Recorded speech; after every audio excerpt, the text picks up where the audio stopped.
Au début du livre de Ruth, au chapitre 1, nous lisons qu'il eut une famine. Et à la fin du même chapitre, que le récit a alors lieu au commencement de la moisson des orges. Du temps des juges, il y eut une famine dans le pays, Ruth 1.1. Ainsi revinrent du pays de Moab Naomi et sa belle-fille Ruth, la Moabite. Elles arrivèrent à Bethléem au commencement de la moisson des orges, Ruth 1.22. Durant les jours où les juges dirigeaient les enfants d'Israël, les ténèbres spirituelles s'étendaient sur tout le pays. En ce temps-là, il n'y avait point de roi en Israël, chacun faisait ce qui lui semblait bon. Juge 21-25. Bien que le peuple eût des sacrificateurs au tabernacle, ils méprisaient leurs droits. Dans Nombre 7.89, nous voyons que le souverain sacrificateur pouvait se rendre dans le lieu très saint et découvrir la volonté de Dieu en faveur de ceux qui se trouvaient dans le besoin. Il avait dans son vêtement 2 pierres appelées le Urim et le Tumim. À l'aide de ces 2 pierres, il pouvait découvrir la volonté de Dieu. Exode 28.30. Le peuple avait le droit d'aller vers lui et de lui demander de trouver en leur faveur la volonté de Dieu. Pendant quelque temps, les enfants d'Israël exercèrent leurs droits.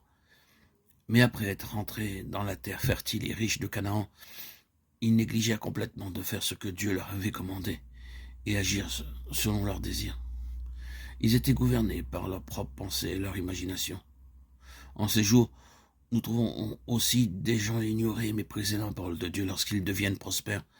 C'est la raison pour laquelle nous constatons tant de défaites et de faillites parmi le peuple de Dieu, comme nous le voyons dans le livre des juges. Le livre de Josué est le livre de la victoire, mais celui des juges est celui de la défaite.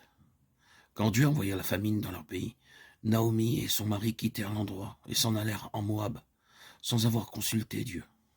Ils pensaient qu'ils seraient mieux loin de leur pays. Ils auraient dû demeurer avec le peuple de Dieu plutôt que de partir vers un pays étranger. Par ce moyen, le Seigneur nous montre de quelle façon la stérilité spirituelle peut pénétrer dans nos vies, à savoir en méprisant la communion avec le peuple de Dieu et en préférant avoir la compagnie des gens de ce monde. Aussi longtemps que nous serons sur terre, nous devrons traverser différentes espèces d'épreuves, de tentations, de peines et de souffrances qui sont communes au genre humain, comme cela nous est rappelé dans Jean 16.33. Je vous ai dit ces choses afin que vous ayez la paix en moi. Vous aurez des tribulations dans le monde, mais prenez courage, j'ai vaincu le monde. Nous ne pouvons pas obtenir la victoire en fuyant loin des peines, mais en les affrontant et avec l'aide de Dieu, nous pouvons triompher. Nous pensons souvent que si nous nous en allions en un autre lieu, nous pourrions surmonter nos peines. C'est ce qu'ont pensé Elimelech et Naomi.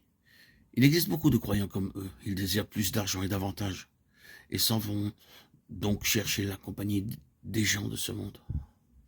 Nous connaissons quelques personnes qui ont quitté l'Inde et sont parties dans d'autres pays pour gagner de l'argent. Sans aucun doute, ils deviennent matériellement riches, mais pauvres spirituellement. Dieu peut nous envoyer n'importe où. C'est seulement lorsque nous y allons, à l'heure de Dieu et conformément au plan de Dieu, qu'il peut nous bénir et nous utiliser.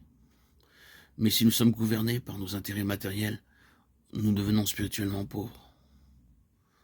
Beaucoup de gens ont fait faillite spirituellement parce qu'ils sont allés ici et là pour gagner de l'argent. À cause de l'argent, beaucoup de gens abandonnent la communion fraternelle car ils pensent davantage à leurs aides qu'à la communion spirituelle.